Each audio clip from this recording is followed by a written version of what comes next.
Hello bakunzi ba Fresh TV Desta 57 twongeye kubaramutsa ubugira kandi tuba ikaze mu kiganiro cacu ico nshoboye uno munsi twari dufite undi mutumire mushasha nkuko twama tubaziniye abatumi batandukanye reka rero muri kano kanya tumuhe ikaze twidondore maze umenye uwo tugiye kuganira mu kiganiro cacu murakoze cyane.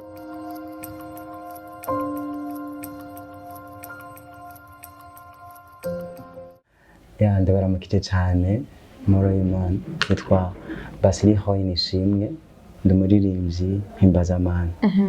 Murakoze cyane basi turagwa ikaze muri studio za Fresh TV. Murakoze cyane. Ego nkuko mwavyumvise mu kiganiro ico nshoboye nibaza maze kubona igikoresho afise muca bamenya ikintu ashoboye kandi yamaze kutubwira ko ari umuririmbyi n'ibindirimbo Himbazamana. Burya Basili yatanguye kuririmba ryari byamuje mu kugira ngo ashobore kwimvira ko ari indirimbo Himbazamana. Natanguye kuririmba nkiri mutoyi tangura muri Sunday school. Hanyuma takura naje ndawonjoininga worship team kuri eglise wacu. Hanyuma rero maze gukona yatanguye kubikora nk'abikoze umwuga muri 2019. Ego 2019 yatanguye kubikora nk'umwuga. Burya rero kuririmba indirimbo Himbazamana n'umwuga mu yindi. Ndiko novyita yanova ko ari umwuga nyene. Ego basi yahagutse akora nkawe canke ari amatimu canke andi maband ashobora kuba yararimo imbere ko tubona ibindi bikorwa vyiwe canke indirimbo zo rikaragaragaza muri kino gihe. OK, merci beaucoup. Natanguriye mu ma band nkiri mutoyi nibuka ico gena muri interna. Ariko rero mu nyuma ndabivamo navuga ati reka nange gukora guti canje. Ego kuva ico gihe gushika n'umunsi ko turavuga na Basi yamaze kugaragaza ibikorwa bingana gute? Gushika ubu mfise indirimbo zine ziri hanze kandi ziri kumwe n'amashusho.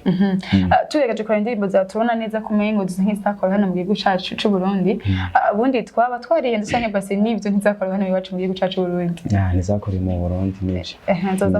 Ego nzakoreye muri Kenya uko bisanzwe mba ico gihe. Basi uravye gospel mu gihugu cacu c'u Burundi ukaraba no muri Kenya aho umaze igihe uriko urakora imyaka atari mike. Ubundi gospel wewe Basi woyiha mu kibanza cahe canke woyishira he canke uyibona we ikarasama? Novuga gospel mu Burundi yo muri Kenya sinumva ko hari itandukaniro rikomeye kubera ko so kuvuga ko bazi music kudusomvya. Uburyo bwo kuvuza ama instrument canke uburyo bwo kuririmba ntibadusumbye. N'ikimenyamenya ceka ivyemeza ivyumvuze 100% nuko nka 80% y'amisi bari muri Kenya n'abarundi. Tukiringanya akazo nshingira 80% n'abarundi.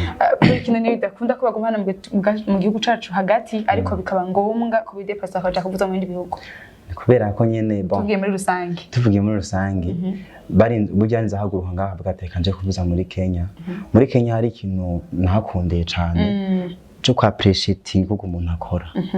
Bamwe bavuga ngo nuguheye mugani niko twovyita ariko abakozi b'Imana muri Kenya biri mu maraso yabo.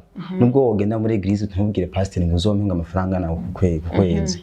Aramenya ko uba mu nzu zitegereza kwishura, aramenya ko nara gufungura, aramenya ko inyama ko kwambara, ategerezwa kugira ikintu aguhaye. Rero nje kitumwe na benshi baca bashima nyine kugenda. Basi nk'umwe magize gospel ni igikibona cokogwa cotuma haba impinduka nabo bakabigashika bakama mu gihugu canke nayo igatera imbere nk'uko tubivuze mu gihugu ca Kenya canke ahandi hose. Ikintu je numva cokogwa nuko abakozi b'Imana cyane sinovuga ngo baduheba baduhemba kubera ko no mu Burundi urazi ubunuza bwacu nyine bumeze. Ariko brakwiye gutahura kuko kino bigwana tudukora ari gisi kwagira usaba imbaraga gisa ingufu nyinshi kuja muri studio kuja gukora video gukora audio ni imbaraga uri umuntu biragoye cyane usanga ari mwini usanga kanakazi dufise bakamenya reko abakwisha mu kuboko kwa bakadushigikira. Basi twese ibikorwa by'ibindirimbo amaze kugaragaza twe ko ari zine yo twise amazina yazo. Ya mbere yitwa Ndahiriwe, kabiri yitwa Ishimwe, narimbanye na Mandela wo mu Rwanda, ya gatatu yitwa Simfisi ico noguha, ya kane rero ni nshasha yitwa mu mutima. Yego basi ubundi nirihe banga ukorera kugira ngo ushobore kwandika indirimbo canke ni histoire iri inyuma iyo ndirimbo yawe uri kurandika ni ya? Nta yindi banga nkoresha no gusoma ijambo ry'Imana gusenga, hanyuma mu kugusenga no gusoma ijambo ry'Imana tukaronga mu ishuri kwaje kwandika. Urwego ryo kuraba mu ndirimbo zawe zine zose urazikunda kandi nivyo ariko indirimbo ishobora kwiyuti sinuba ngo irutisha iyindi ariko iyo ubona nyene imwe nawe umvuriza ukavuga ati wow ego ni nkiya nkuko bivuze ndazikunda ariko by'umwihariko ndakunda indirimbo yitwa mu mutima.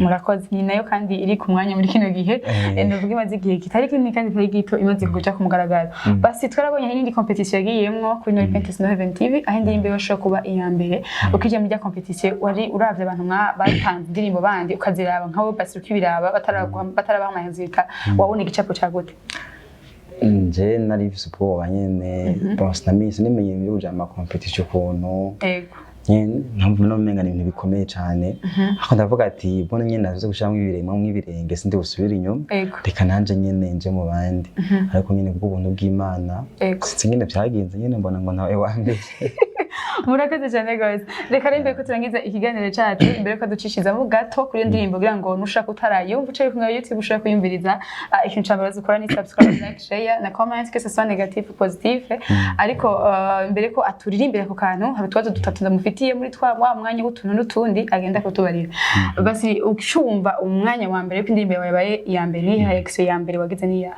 niwe kandi namenye ndi muri bisi ndiko ndataha bari bazi ko ari ikintu kinkubise nyene kuko nabibonye ndi muri eglise bakora tovota sinzi ko ndabiyo nyene byo byavuze ko bitangwa 18 mbona nabaye wanyuma jewe hama rero nyene ndavuga ati ya ndababara ni muri bisi yese nzi kuntu nitonze ati kabase mve kumfime ndabakomante abavugize ku ndirimbo yanje nyamba ariko sabayito yatumye ibi yanyuma ejo bukurikirana ndarikosowe sanga nabicurise rero nawe wa mbere wow reaction mbere ciza aho nyene ni ya narasimbye muri bisi nazo kutwejo baravuga ati we pete uvuye naryo cyane murakoze cyane akandi kabazo basi iyo vyitse mu gitondo ibikorwa bitatu vya mbere akurikiranya mu gukora mu mwanya wa mbere n'ivyaha bitatu cyambere no gusenga hanyuma akaja muri douche kamucaye ivyo bitatu muravyumva bwo kumwicaye ni kumwicaye muramubona mucibona ko nyene ukoresha uyu mubiri murakoze cyane basi ikintu kimaze kumuryohera mu buzima kimwe avuga ati wow a jamais vu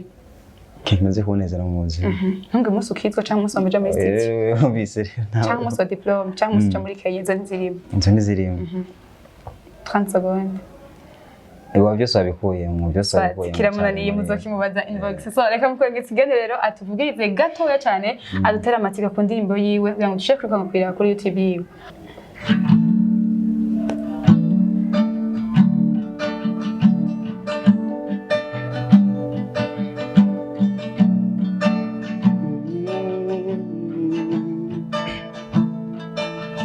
mama twiyo ukumvigi uvuze umenubwenge bwo tahura imvugo yawe uko ni kenshi wagiye uvugana nanje nkaguma nuzuye ugukekeranya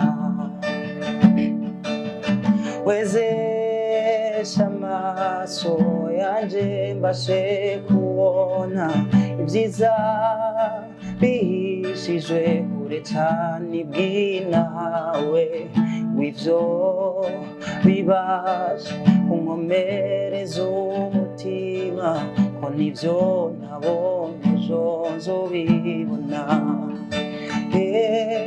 imisi yose namengenana urupfu rwawe Yesu mu mubiri wanje ubugingo bwawe buserukire mu mubiri wanje base kukunezeza nagiye mu mwuka vraiment abantu bakadukana ikiganiro niba ko nabona za kuja mu mwuka antu tumurinde yitwa Krizo mu Rwanda nta kintu muradanagira mu nzi mugabo yitwa Krizo bari baco kimwe cyane murakaze cyane reka rero tubwire ama platform ukoresha kugira ngo bashobore gukurikirana indirimbo zawe turangize ikiganiro cacu YouTube Instagram na Facebook Pasri Hoy ashaka kuja kwaka indirimbo mu mutima ari hanze maze 2 semaines iri hanze utarayiraba ndakagikwa kwiraba oya bumvise akagusa cayiruka ndibaza murakoze cyane ho itirashimye ko mwashaka kutwita muri studio za Fresh TV murakoze cyane yesabezagire cyane muzi kubona inshuti nange abakunzi mwako muradukurikirana turabashimiye cyane uburyo mudahengeshanya kudukurikirana mu biganiro byinshi bitandukanye tubuza kandi kuzamuragira like share na subscribe